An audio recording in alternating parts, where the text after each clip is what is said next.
Hello, everyone, and welcome to Girlfriend2Girlfriend. I'm Jabbour, the host of Girlfriend2Girlfriend and the founder of the Girlfriends Club. I'm so happy to be with you all tonight. As always, I am a big fan of the community of women that make up the Girlfriends Club. And without you, honestly, where would I be? I get my energy and so much wisdom from all of you. So thank you for being a part of the community. This evening, we have some really serious girlfriending to do. And, every now and then, I'm sure you can all relate to this. You meet someone in your life who's just so special and someone who you don't always see every single day, but the minute you're back in each other's presence, it's like you never left each other and you can just pick up where you left off.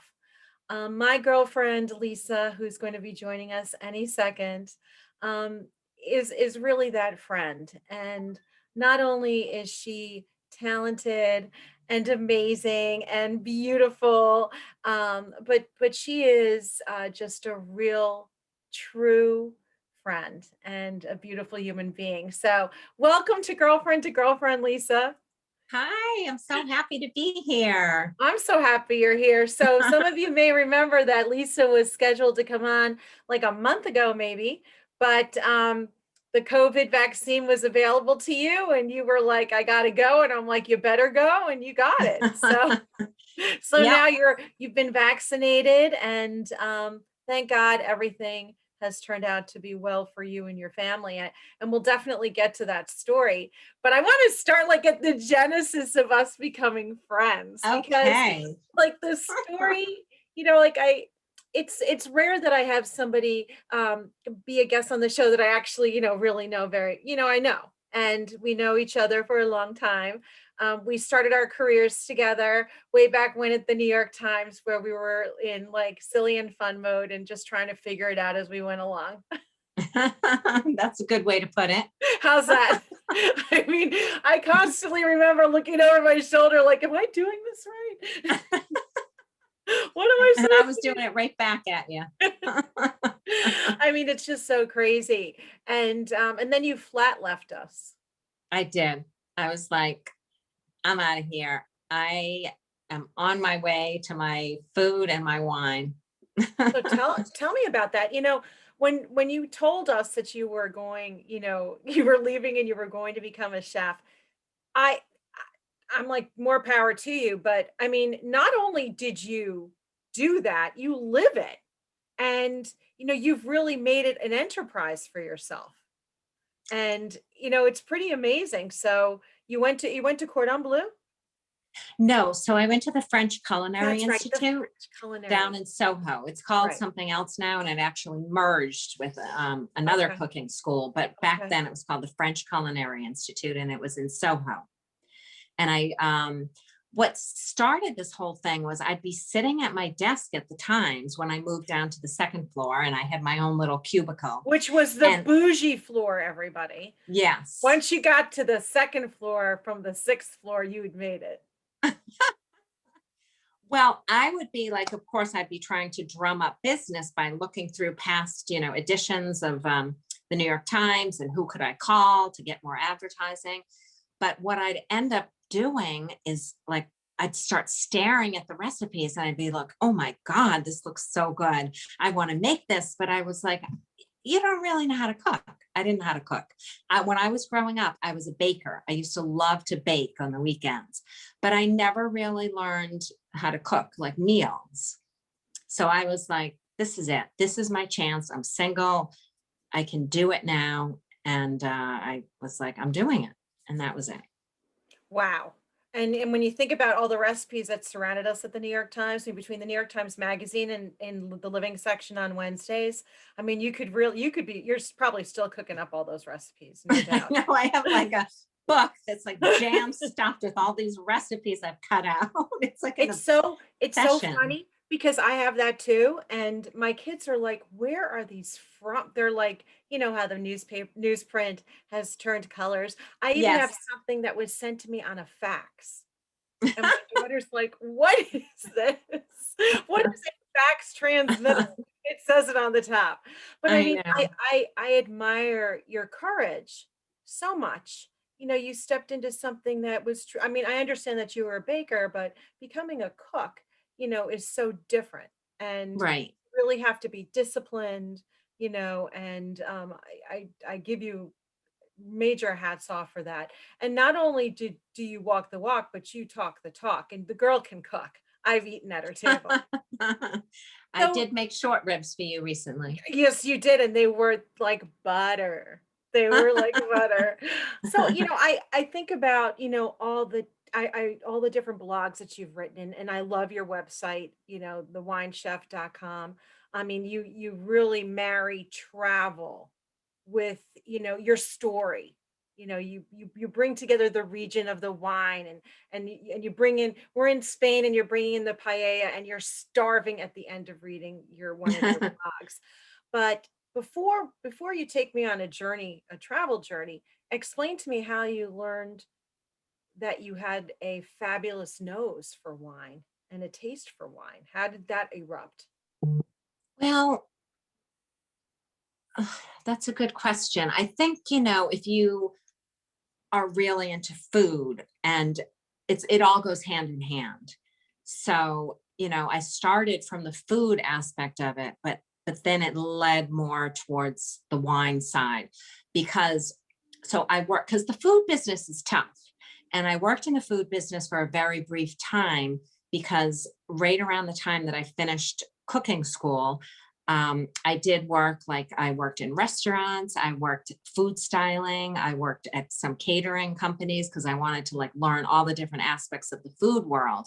But also during that time, I got engaged, married, and had my first child, all within like a year and a half. And then when I had my first child, I ended up staying home with her. So for actually, I have three girls, three grown girls now. But so And for you're still 21 years, staying home with them. I was as much as I can, as much as they'll let me. I know. If only, right? Right. So I was a stay-at-home mom for 21 years, but I was cooking up a storm, obviously. We had family dinners every night, and it was great.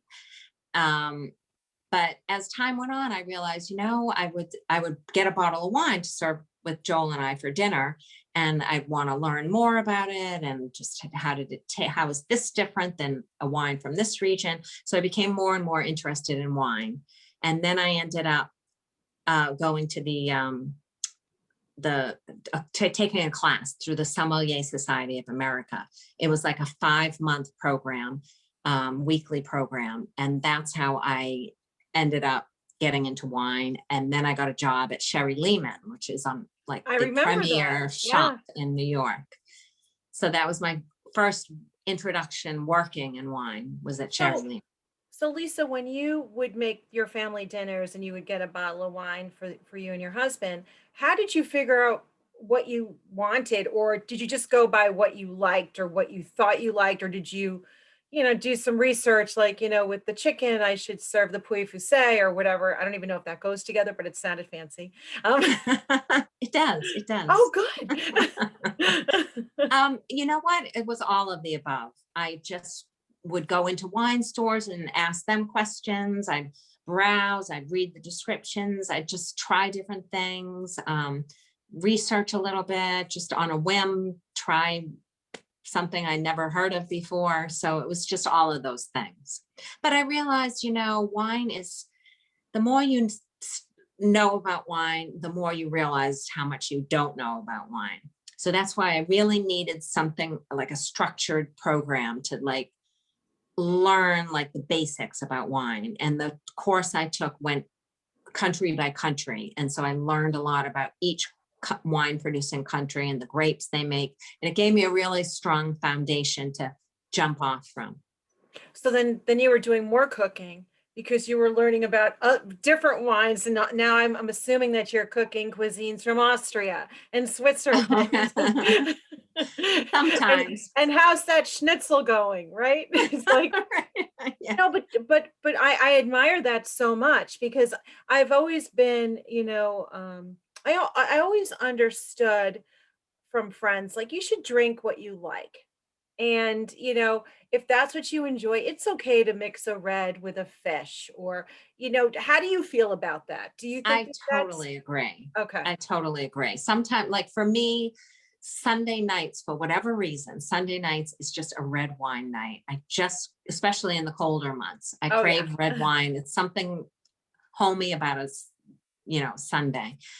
And, but I love fish. So lots of times, fish it will be. And there are plenty of red wines that go perfectly with fish, like Pinot Noir, I the love Pinot Noir.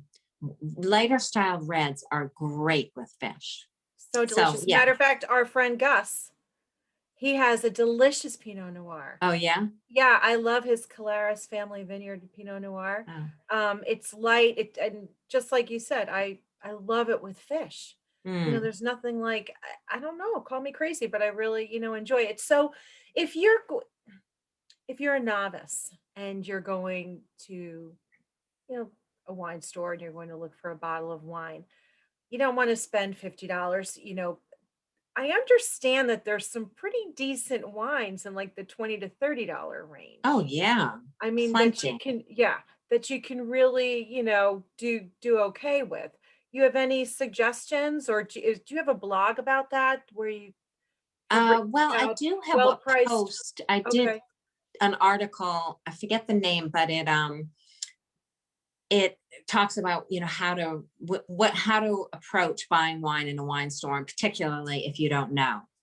And I I would mean, you have We to have to find a put that good out wine shop. there Yeah. because I think the narrative has changed so much, right? Because there are no rules, in my opinion, and like it's okay. There might be a $15 bottle of red that's just amazing. Yes. And I'm Oh sure yeah. there are. There are. That's the higher price. There are so many like $100+ wines that I would never choose to drink. And there are so many $20 that I would, and everything in between. It really depends on the producer, the area, because some wines that come from certain countries just cost less because they don't have that prestige or whatever. Mhm. I always compare it to like you can get the most beautiful ring in the Diamond District in New York. The exact same ring, if you went to Tiffany's, it would cost you 10 times the price. But it's only, because it has the Tiffany's name, not because That's it's a great better. analogy. Yeah, that's really terrific. I admire the fact that, you're so well versed. Not many women have stepped forward, in this industry, at least that I know of, that are really so well spoken about it and cultured. And I say cultured because you have done so much traveling.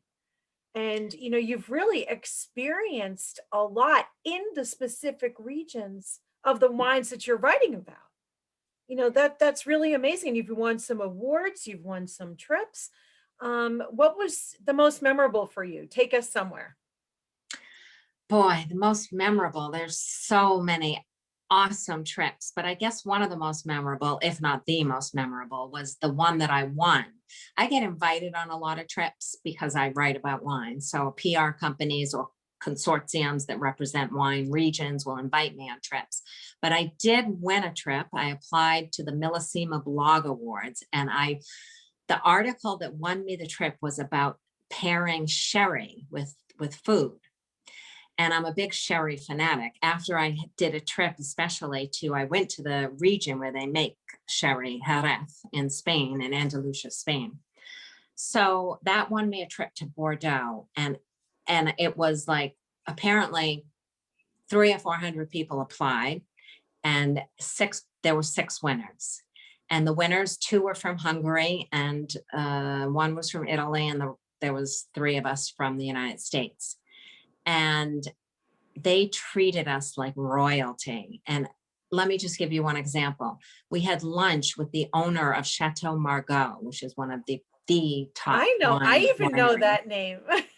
And we had lunch with her and her son and daughter. It was a very small group at the chateau, sitting around the table. And it was like I had to keep pinching myself. Am I really here? I had just started writing my blog too.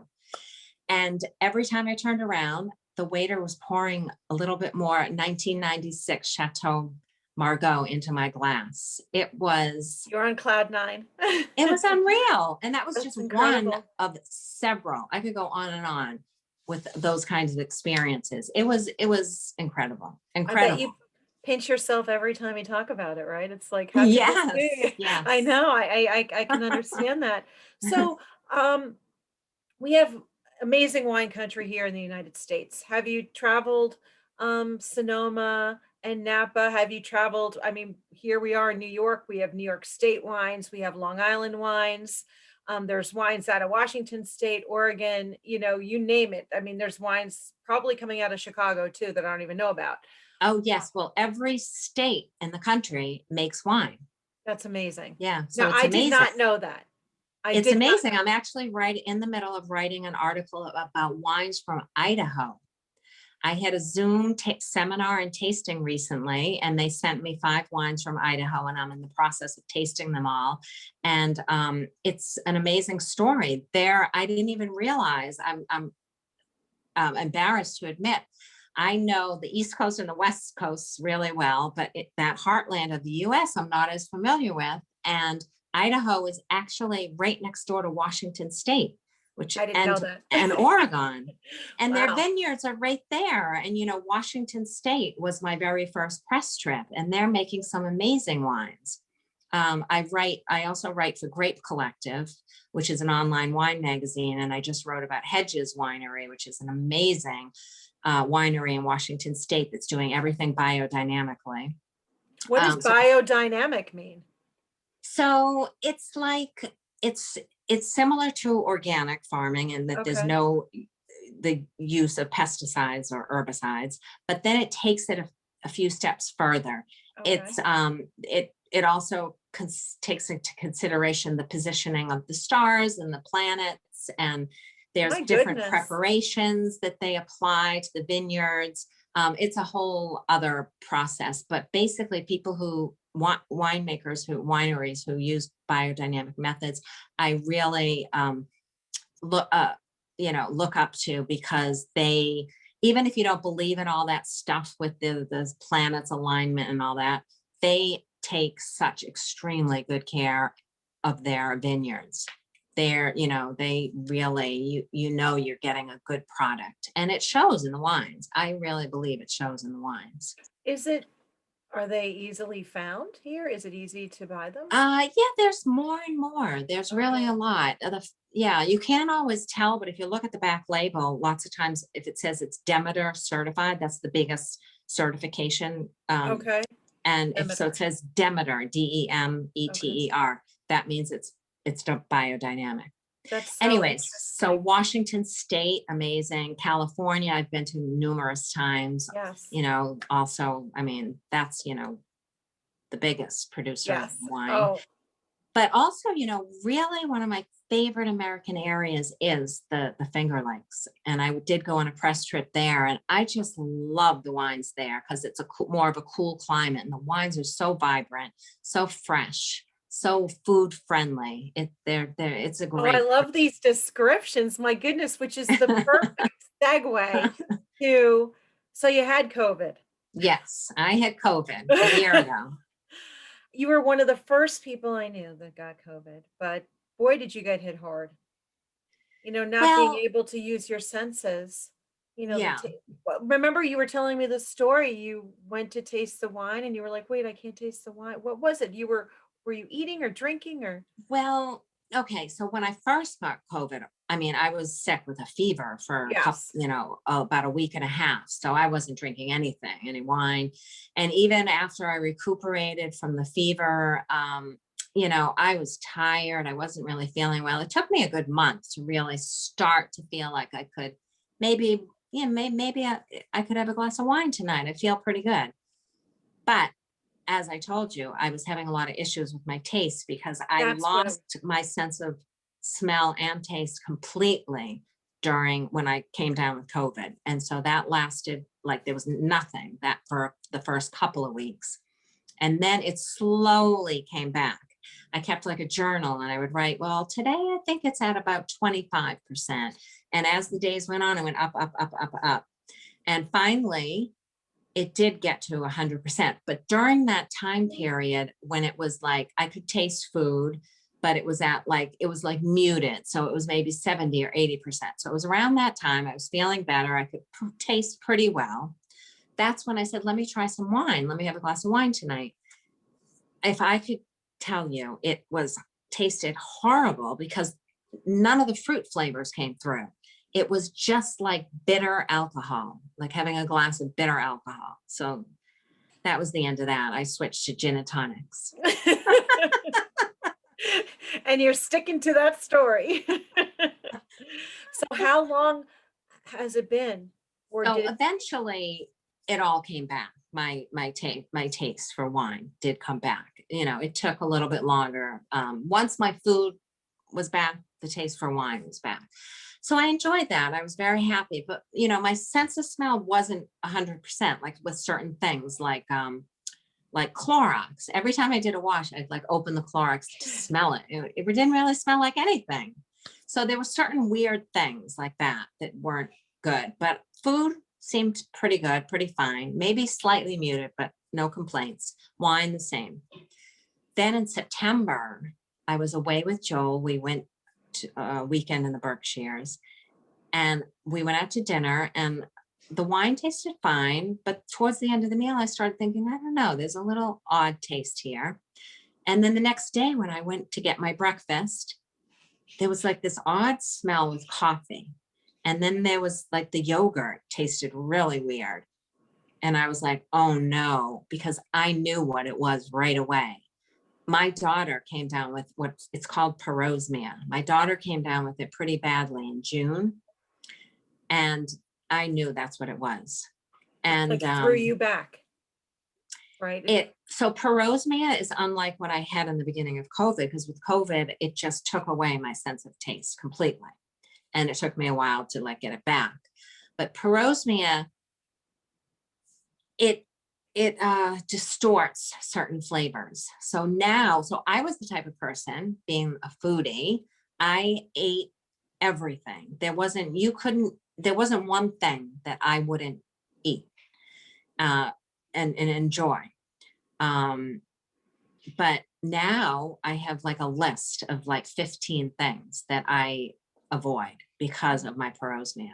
And So- luckily my case is mild because there's a group on Facebook called it's like a parosmia and phantosmia. That's a whole other thing that was caused by COVID as well. And they have a Facebook group and the people on there, I really feel for them. Some of them literally have to put a nose clip on their nose in order to eat a meal. Otherwise they'll like vomit. My gosh. It's horrible. And my daughter's is pretty bad, but not that bad.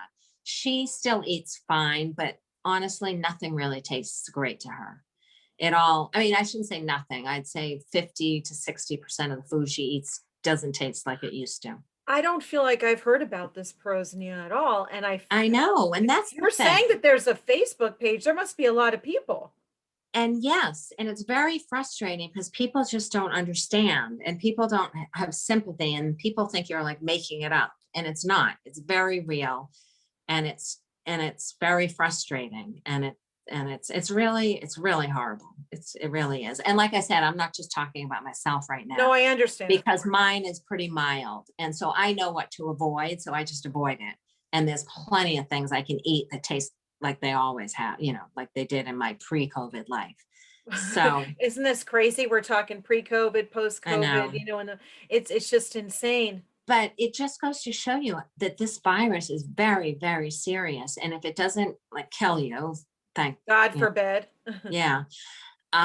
There's so many other things that how it can affect and linger in your body. And people who have what they call the long haulers I guess I'm a long hauler. Yeah, I would say having issues. about a year. So people who are long haulers really are suffering. I mean, like I said, mine's pretty mild, so don't feel bad for me. But there are people who are really suffering in so many different ways.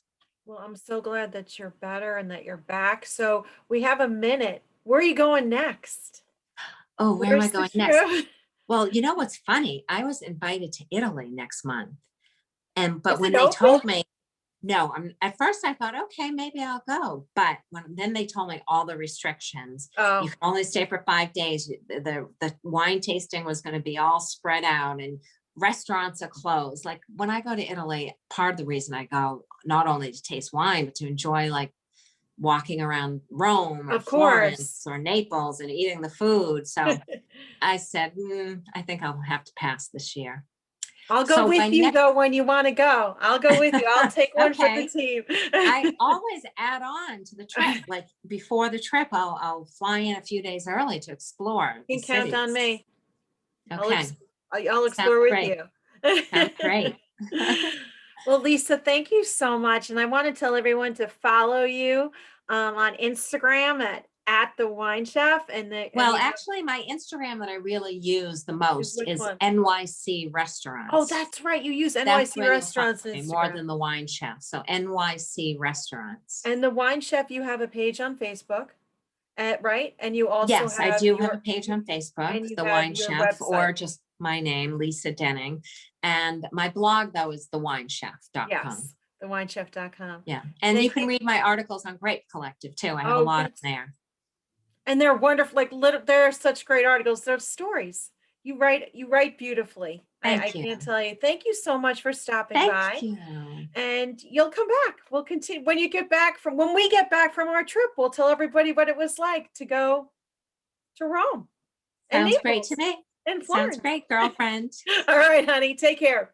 Thank you, Mwah. everyone. We'll see you next time. Bye. Bye.